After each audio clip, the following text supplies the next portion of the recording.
Começa agora, Abominável Podcast, com Dani Taranha e Rodrigo Ramos.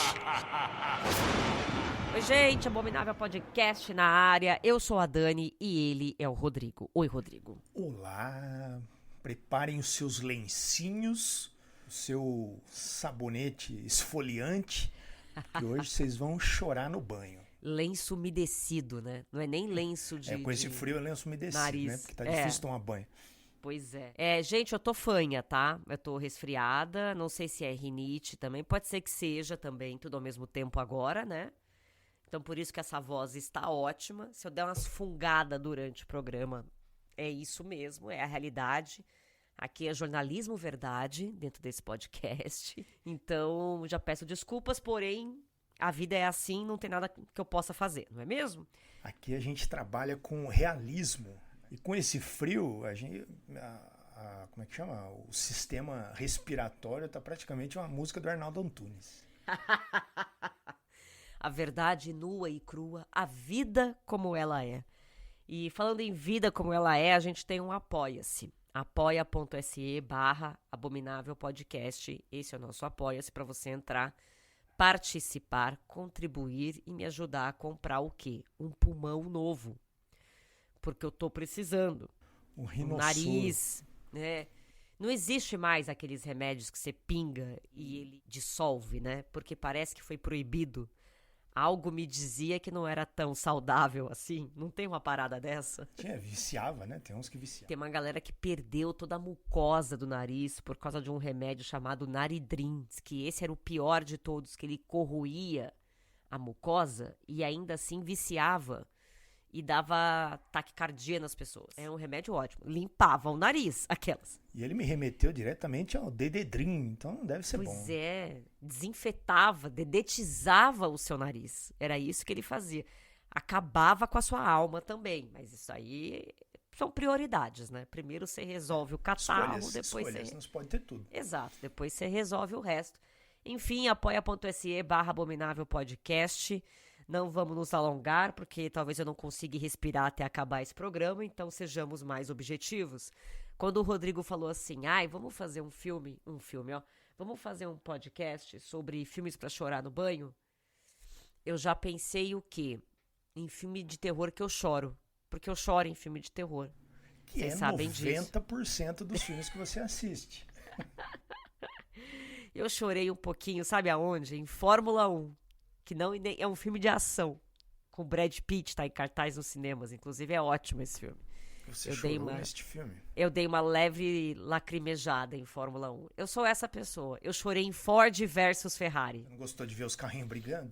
Eu não sei o que aconteceu. Talvez seja menopausa também. Eu não sei. Mas eu sou uma pessoa muito sensível. E aí eu fiz uma lista gigantesca de filmes de terror que eu já chorei. E aí eu mostrei pro Rodrigo e ele falou assim, mas não era isso que eu tava querendo dizer. Então eu vou guardar essa lista pra quando a gente fizer um tema de chorar de verdade. Só que aí eu acho que só eu vou falar, porque o Rodrigo não chora em filme de terror. Eu até choro, eu só fiquei com uma dificuldade pra lembrar. Mas deve ter, porque eu sou um rapaz sensível. Você é um homem um homem de coração. De coração. Grande, o coração é grande. Então eu não vou falar de filmes de terror que eu já chorei, tá? Porque geralmente eu falo isso toda semana. Enfim, nós vamos falar aqui de filmes que acabam com a sua vida ao ponto de você sair da sessão e querer fazer terapia. Exatamente, sai de uma sessão para outra. Exato, porque ele acaba com a sua mente, ele destrói você por dentro e você fica, meu pai amado. Tudo isso por quê? Vou dar um pequeno spoiler aqui, porque não vamos falar desse filme hoje. Falaremos desse filme em breve. Mas já está rolando por aí Bring Her Back, o próximo filme dos irmãos que fizeram Fale Comigo. Esse filme estreia no Brasil em agosto, porém caiu na rede é peixe.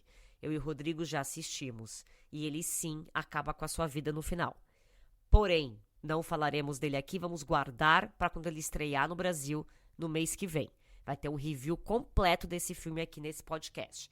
Então aguardem, tá? Mas foi ele que inspirou a gente a fazer o tema de hoje. Nós vamos falar meio que juntos aqui, eu e o Rô, tá? Vamos começar com The Dark and the Wicked. Eu gosto muito desse filme porque ele serve para muitas coisas. Para finais mão na teta, para filmes de terror que você quer se jogar da ponte depois, filmes de terror que você fica 3 dias sem dormir. O que mais que a gente pode E pra chorar no banho. E pra chorar no banho, principalmente. Esse filme saiu em 2020. Conta a história de 2 filhos, que são um homem e uma mulher. A mãe entra em contato com eles. A mãe e o pai moram numa fazenda. Eles moram na cidade. A mãe liga pra eles e fala: o pai de vocês está indo de arrasta. Venham aqui. E aí, a filha e o filho vão lá visitar o pai moribundo. Quando chega lá, tem toda a dinâmica meio falha dessa família, né? Você já percebe que as coisas não iam muito bem ali, né? Entre todo mundo. Mas isso não é um grande problema. O grande problema é que a hora que eles chegam, tem alguma coisa sinistra acontecendo. E aí você começa a achar que pode ser uma grande metáfora, né, para essa relação familiar. Mas na verdade, meus amigos, é uma voadora no teu peito, é o famoso ladeira abaixo, né, Rô? Isso, e aí é onde eu gosto muito desse filme, porque ele tem esse clima que vai levando de uma desgraça a outra sem parar, ladeira abaixo, e quando termina você sai pesado do filme. Você sai, assim, com uma sensação ruim. É estranho isso, né? Eu acho isso um ponto crucial ali do cinema de horror, sabe? Quando você consegue criar esse clima tão opressor, assim, tão desgracento, desagradável, que você termina o filme derrubado. Isso, pra mim, é o ápice da arte. Não, eu acho que ele funciona muito bem em entregar a desgraça, porque é o que a gente espera de um filme de terror, que ele seja, no mínimo, corajoso. E The Dark and the Wicked é muito corajoso. Ele tem uma certeza muito grande do início até o fim do que ele tá fazendo. Eu acho que ele não se vende, tanto que tem gente que acha que ele é lento, tem gente que ele acha que é muito tenso, que não tem nenhum minuto que você respira, e que não sei o quê. E ele assume, tipo, nós somos esse filme. Esse filme é assim, ele é tenso, ele é angustiante, ele é perverso, ele é maligno, e ele vai ser assim do começo até o final. Então, é uma experiência dolorosa até. Sim. Você sai do filme, você tá carregado, você fala, gente, pra chorar no banho mesmo. A gente não quer entrar em detalhes aqui, porque o legal é você não saber muita coisa, é você ir pra ele sem spoiler, sem nada. Realmente é um filmaço, é um dos meus preferidos, com certeza. E vale a pena citar que ele é do mesmo diretor Os Estranhos e dos Estranhos Pray at Night, que eu não lembro como que ficou em português, o Brian Bertino. Vamos para outro também que é bem desgraceira, que comentamos aqui não faz muito tempo, porque ele saiu em 2023, se eu não me engano, e veio pra cá em 2024, não foi isso? Ele é um filme de 2022, ele foi jogado no circuito, eu acho que em 2023, se chama La Mesita del Comedor. A gente sabe que vocês adoram esse filme. Em inglês, ele se chama The Coffee Table. E aqui, a gente tem um tema pesadíssimo, que é a história de um casal que tem um bebê pequenininho, né? Tem um filhinho ali pequenininho. E estão passando um momento muito difícil no relacionamento e tal. Eles não estão meio se entendendo, né? A criança, ela é muito pequena e a mulher tá no puerpério, provavelmente. O cara também tá meio desconectado com ela. E o filme começa com eles tentando comprar uma mesa de centro. E vale a pena citar uma das mesas de centro mais feias que eu já vi na vida. Nossa, horrorosa. Não tinha outra pra comprar? Enfim. Eles compram a tal mesa de centro. E esse diálogo inicial é muito bom porque você consegue estabelecer e entender a dinâmica do casal. Você fala, caraca, esse casal não tá bem. A gente consegue perceber pelo diálogo ali do início, o que é maravilhoso, porque o roteirista, ele conseguiu, em uma única cena, desenhar o filme inteiro, né? A relação desse casal. Então é um roteiro muito bom. Aí, eles compram a porra da mesa, eles vão pra casa, acontece uma série de coisas, e o pai fica sozinho com o bebê, porque a mãe vai sair pra comprar não sei o quê, e acontece um acidente. Que eu não vou dizer o que é. Meus amigos, o que acontece daí pra frente, um desespero que vai corroendo tudo à sua volta, assim. Porque apenas você e o protagonista sabem o que tá acontecendo. O restante dos personagens não sabe o que aconteceu. E é desesperador. Eles vão crescendo ali a tensão, né? Porque vai entrando personagens e vai entrando situações que vai enchendo ali. Tem como se fosse um copo ali e vai enchendo. Você sabe que uma hora aquilo vai entornar e o bagulho vai pesar, porque já tá pesado, né? Você que sabe, se já ficou ali no primeiro momento, você, eita porra, e aí não tem pra onde você correr, né? Você não tem o que fazer, assim. Sinceramente, eu nunca vi nada parecido. Primeiro, pela questão da direção, os atores e a história. Segundo, que o roteiro pra mim é brilhante no sentido de que no começo do filme, você tem uma personagem lá que você tá odiando, assim. E depois, você muda completamente a sua posição perante essa personagem. E isso é de uma genialidade maravilhosa. Você cria uma empatia ao longo do filme. Ele vai te mostrando as camadas e tudo mais, e você vai ficando muito solidário com aquilo tudo. E você fala, meu Deus do céu. E tem uma outra questão muito genial nesse filme, que é o toque sutil de humor. Eles conseguiram, por incrível que pareça, colocar cenas cômicas, diálogos cômicos, dentro desse filme. E eles fazem isso de um jeito muito inteligente, porque eu acho que sem esse artifício, seria impossível assistir esse filme. Você ia desistir. Esse aqui também, sempre que a gente puder, a gente vai mencionar nesse programa. Ele é lazarento mesmo. E aí, a gente vai para um próximo aqui, né, Rô?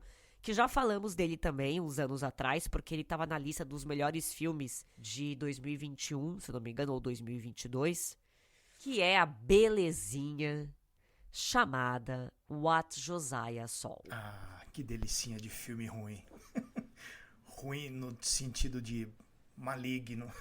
Nossa, completamente maligno. Esse filme tava no Fantaspoa de 2022.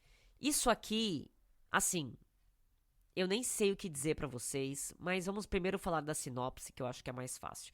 Aqui você tem uma família, são 3 irmãos, né? Que tem uma fazenda ali no sul dos Estados Unidos. E eles estão ali anos separados já, cada filho foi fazer uma coisa da vida. Um filho ficou morando na fazenda junto com o pai, porque a mãe foi de arrasta muitos anos antes. A mãe se desviveu. Inclusive, o cara que faz o pai é aquele ator que fez o Terminator, que é o pai do Peacemaker. Como que ele chama, gente? Robert Patrick. Esse homem, meu Deus do céu, ele é maravilhoso. Ele tá incrível nesse filme. É o que salva as temporadas do Arquivo X, que não tem o Mulder e a Scully. Ah, verdade. Nossa, é verdade. Você lembrou de uma coisa interessante agora. E ele é irmão do Richard Patrick, que é vocalista de uma banda que eu gosto, que chama Filter. É irmão dele. Ah, ele é vocalista do cara do... Ele é vocalista, ó. Ele é irmão do cara do Filter? É. Caramba, não sabia disso. E aí, esses filhos, eles vão se reencontrar nessa casa. Só que antes disso acontecer, você vai entendendo o que, brevemente, né? O que aconteceu na casa, quando eles eram mais jovens, e o que cada um foi fazer da sua vida. E aí, depois, lá pelas tantas do filme, os 3 irmãos se reencontram. Meus amigos, não sei nem explicar direito, porque quanto menos vocês souberem, é melhor. Sim, eu assisti esse sem saber nada, assim, e quando terminou foi puta que pariu, hein? Não, quando esse filme terminou, juro por Deus, eu quis, sei lá, eu quis ficar um mês sem assistir nenhum filme de terror. E ele tem tem essa coisa, né, da desgraceira que vai sem freio, ladeira abaixo. E ele tem ali no finalzinho uma cereja de desgraça que ele coloca ali. Uma última ceninha, assim. Só uma salpicada ali de... Esse filme ele vai te levando pra vários lados, né? Claramente, esse irmão mais novo tem algum problema psicológico, mental, enfim. É uma família desestruturada que tem um segredo ali desde sempre, né? Como a gente contou aqui, a mãe cometeu suicídio, o filho não é lá muito certo das ideias, e aí isso teve um reflexo muito grande nos outros 2 filhos também. O pai extremamente biruleibe, né? É um pai muito rigoroso, muito duro, muito religioso. Então, é uma família em frangalhos desde sempre. Só que conforme o filme vai passando e você vai entendendo o porquê que eles são assim, Exato. você vai pensando, gente, é um grande mal-entendido. Galerinha, vocês surtaram por causa de um mal-entendido. Senta pra conversar, né? Por conta de uma devoção absurda religiosa, por conta de vários estigmas. Vocês estão num grande mal-entendido e isso acabou com a família de vocês, gente. E isso, por si só, isso é muito triste. Muito triste.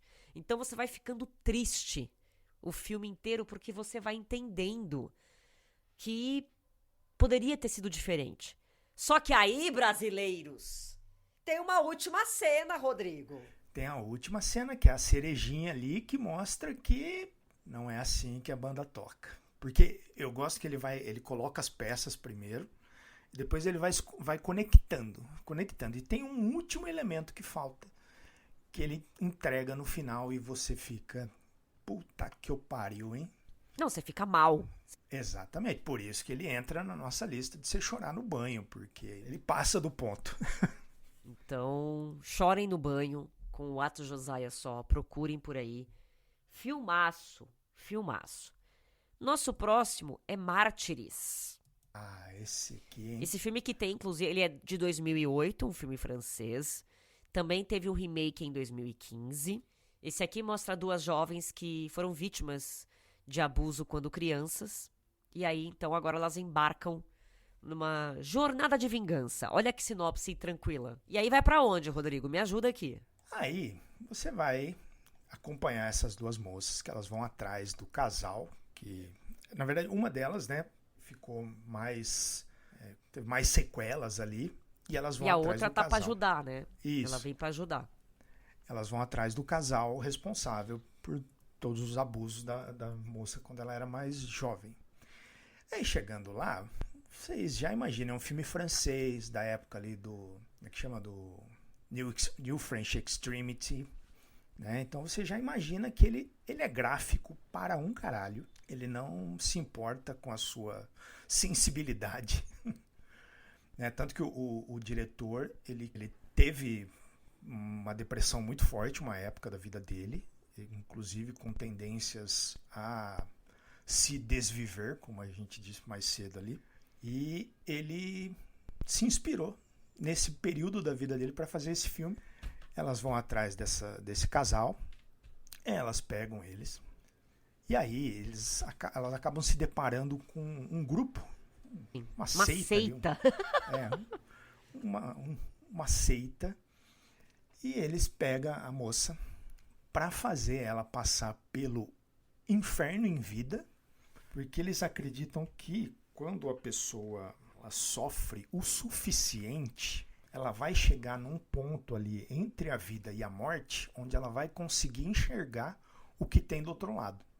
Sim. Eles acham que é a única forma de saber se existe vida após a morte. Exatamente. Então eles fazem um inferno na vida dessa moça, É um problema, eu não gosto muito desses filmes muito violentos, assim, fisicamente falando, porque eu acho que tem ali uma linha muito tênue entre a arte e a pornografia aqui, no sentido mais negativo da palavra, que me incomoda nesse filme. Mas todo o resto dele, assim, a parte posterior ao espancamento, digamos assim, ele é muito bonito. Ele é surpreendentemente bonito. Ele tem uma coisa ali, uma tortura visualmente impressionante. E ele tem um conceito ali de você levar a pessoa ao extremo, né, como um mártir mesmo, para fazer ela enxergar o que tem do outro lado, que é muito interessante. E aí ele tem um final, né? Não vamos entrar muito em detalhes aqui, porque vocês precisam entender. Ele tem uma história assim, não é só a violência pela violência. E ele tem um conceito interessante. E chega no final ali, você, puta que o pariu, hein? Ele tem esse final também, que é uma cerejinha ali. Que você fica, mas hein, e o quê? Como? Né? Você fica... senhores, esse filme não é fácil, não. Tem que ter estômago pra assistir. Tem que estar com a terapia em dia. Peguei esse pra ver durante a pandemia, olha só. Nossa, você escolheu um momento incrível pra assistir esse filme. Parabéns, Rodrigo. Peguei vários dessa linha aqui do New French Extremity pra assistir durante a pandemia. Olha que beleza. Você tá de parabéns. Olha, que bacana. Não, felicidades pra você. Que ótimo. Fico tranquilo. Mas eu tava com a terapia em dia naquela época. Ah, ufa. Isso ajudou. Mártires, gente, é pra chorar no banho. Podem assistir se tiver coragem, porque ele é maravilhoso. E aí a gente vai pra um filme de 2011 chamado Kill List. Aqui a gente tem um soldado britânico que retornou da guerra em Kiev e acabou se reunindo ali com um amigo, né, que estava trabalhando como um assassino de aluguel. Que baita ideia, né? Volta da guerra, todo bugado da cabeça, você não consegue arrumar trampo, o que você vai fazer? Você vai se aliar a esse amigo e virar um assassino de aluguel. Parabéns, não é verdade? Ele perde o controle. E aí, ele perde o controle no nível que os contratantes começam a achar estranho. O cara que contratou ele pra matar, são 3 ou 4, 3, né? São 3 pessoas. Chega pra ele e fala, deixa quieto, não é melhor você dar uma pausa? Desencana, fica tranquilo, desencana. Pra você ver o nível de perturbação que esse homem se encontra. É pesado isso aqui, Rô. É pesado, é pesado. Ele tem ali 3 pessoas que ele tem que caçar ali, né? Os 2. Um é o padre. Vocês já imaginam, né? O que essa pessoa fez, por que ela tá nessa kill list, né? A lista de morte. Depois tem um bibliotecário que coleciona vídeos horrorosos, repugnantes, do pior tipo. Eles não mostram, mas o cara que é perturbado, que esteve na guerra, resolveu trabalhar como assassino, ele chora quando ele assiste. Então vocês já imaginem o que tem aqui. E aí tem o último, que é o MP, que seria o membro do parlamento. Quando eles vão atrás desse cara na casa dele ali, eles se deparam com um ritual bizarro ali, que tem sacrifício humano, tem pessoas com máscaras estranhas. Só gente bacana. Só gente bacana. E aí, no meio desse corre-corre, esse dedo no cu e gritaria que acontece aqui nesse momento, ele é levado a confrontar sua última vítima, que é o Corcunda. E aí, meus amigos, é aonde esse filme entra na nossa lista. Não vou contar para vocês, mas eu quero ressaltar aqui uma curiosidade. Esse filme é do Ben Wheatley, que tinha uns filmes bem esquisitos no começo da carreira ali. O Kill List, A Field in England e In the Earth, que é um filme horroroso, mas não apaga os filmes que ele fez anteriormente. E em 2023 ele dirigiu Meg 2. Olha Muito que beleza. Muito what the fuck, né? Essa mudança ali. Ele vai de 8 a 80 tranquilamente. Vai de 8 a 80. Esse filme aqui, pra quem é escolado em filmes hardcore, nesse sentido, violência extrema e tal, vocês vão conseguir traçar paralelos com um certo filme que eu não vou mencionar para não estragar a surpresa de quem não assistiu, mas quem assistiu, os dois vai conseguir linkar um filme no outro, mas esse aqui é infinitamente superior, porque ele tem algo além do choque tradicional. pelo choque.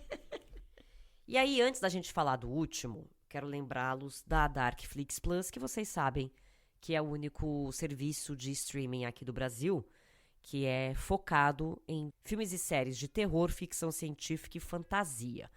Você assina o serviço por R$ 9,90 por mês, que é um valor simbólico, e você tem um catálogo gigantesco à sua disposição. Você pode acessar pelo aplicativo, também direto pelo site, que é darkflixplus.com.br. Todo dia entra um filme na Darkflix, eles fazem vários especiais e vários dos filmes que a gente falou aqui já estão na Darkflix. Mártires, por exemplo, tá lá. Peço também para vocês entrarem no Instagram deles, porque lá eles colocam as novidades, os especiais, tá tudo lá bonitinho, que é o @DarkflixPlus. Inclusive, essa semana entrou o Segredo do Abismo. Eu gosto desse filme, sabia? Não tem nada a ver com o tema que a gente tá falando agora, mas eu gosto desse filme. É por isso. É bem bonito esse filme. Um filme de 1989, do James Cameron, com o Ed Harris, a Mary Elizabeth Mastrantonio. É muito legal esse filme, eu gosto bastante. Eu lembrei dele agora e quis falar também. Eu só queria informá-los. Pois é. E a gente encerra com um filme de 2010 chamado A Estrada, com Viggo Mortensen, com Guy Pearce, um elenco muito bom. E aqui a gente tem um mundo que foi destruído há mais de 10 anos, ninguém sabe exatamente o que aconteceu. E aí você não tem energia, você não tem vegetação, você não tem comida, um monte de gente morreu. Enfim, teve incêndio, teve inundação, teve queimada, aquele famoso apocalipse, né? Um grande cataclisma, um grande... Escolha a sua desgraça, esse filme aqui tem. Tem todas. Você pode pegar e falar assim, eu quero essa daqui. E aí, nesse contexto, tem um homem, que é o Viggo Mortensen, e o filho dele, que eles estão ali tentando sobreviver, né? Come qualquer coisa, veste o que tiver e vamos embora. E eles seguem uma viagem pela estrada dos Estados Unidos. Eles querem ir ali pro oeste do país. E aí, meus amigos, boa sorte pra vocês. Todo bom filme pós-apocalíptico, esse aqui tem pessoas que são o ápice da desgraceira, né? Tudo que você precisa de ruim para construir um filme, coloque pessoas. Eles vão fornecer. Porque você tem um mundo que acabou tudo, né? Não tem vegetação, quase não tem água, tá coberto de cinzas. Foi pras cucuia, né? Foi pras cucuia. E aí você tem esse pai e um filho andando por esse mundo que tá cheio de pessoas. Pessoas muito mal intencionadas, pessoas famintas, pessoas desesperadas, pessoas que regrediram, né, a barbárie. Aí, meus amigos, que filme lazarento. Que filme lazarento. Então, se você tiver também num dia bom, assista esse filme. Se você tiver num dia ruim, talvez espere mais um pouco. Espere, porque esse aqui, eu acho que de todos que a gente assistiu, esse é o mais triste mesmo, porque ele não, porque ele vai pra esse lado, né? Ele vai por um lado e lida com a paternidade ali, tem a inocência do menino, que o pai tenta preservar de qualquer maneira, né? Tem uma cena com um cachorrinho, que puta que pariu. Tudo nesse filme é lazarento. Ele acessa um lado nosso que a gente acredita ser muito possível. É muito possível. Assim, muito do que rola aqui já vem rolando nos últimos anos, né? Um grau um pouco abaixo, mas que em breve... eu acho que é isso que deixa a gente tão doído, né? Exato, porque ele fala aqui basicamente de uma catástrofe climática, né? Onde tem enchente, incêndio, tudo junto, que é o que está rolando, né? Eu imagino que não muito tempo, talvez estejamos regredindo, já estamos regredindo, né? A barbárie. Felizmente não estarei aqui, meus amigos, sinto muito. Eu também não. Eu não vou E outra, assim, se tivesse mesmo, eu não ia lutar, sinceramente, não quero correr. Eu não quero mexer nada. Eu tô Não quero cansada. correr. Eu pensei por um tempo aprender arco e flecha, mas tem muita preguiça de correr, de ficar catando frutinha. Nossa, super. Não, eu tô cansada, eu tô com preguiça. Entendeu? Então, assim, não vou me esforçar. Zero esforço. Eu tenho 47 anos, já vi muita coisa, já vivi muita coisa. Não vou. Que legal, viu, gente? Boa sorte pra vocês. Eu não vou fazer nada. A não ser que rolasse uma que nem o The Last of Us ali, que tem aquela comuna que eu acho bem interessante, como as pessoas ali nessa série eles seguiram por um rumo diferente. Ah, verdade, né? No final ele tem um grupo bem legal, né? Bem que todo mundo mata e né? Faz parte do... Você é obrigado, né? Para sobreviver. Mas eles criaram ali uma sociedade quase ideal ali. Mas também, pra conseguir aquilo ali, demorou também, né? Sim, né? Imagina quanto não passaram para chegar naquele... Para murar tudo aquilo ali, o que já não aconteceu antes de terminar aquela obra. Com esse programa de hoje, descobrimos que eu e o Rodrigo, a gente vai viver apenas 48 horas quando o apocalipse acontecer. É isso. É isso que vocês aprenderam no programa de hoje. Moro no 12º andar, talvez eu demore um pouco mais, mas a hora que subiu... Meu Deus do céu, vocês estão tudo louco. Gente, esse foi o programa de hoje, não vamos nos alongar, porque como vocês perceberam, eu tô morrendo já. Então é bom que a gente pare por aqui. Semana que vem tem mais Abominável Podcast. Um beijo pra vocês. Beijo, Rô. Beijo. Abominável Podcast. Siga-nos no Instagram, @Abominável Podcast.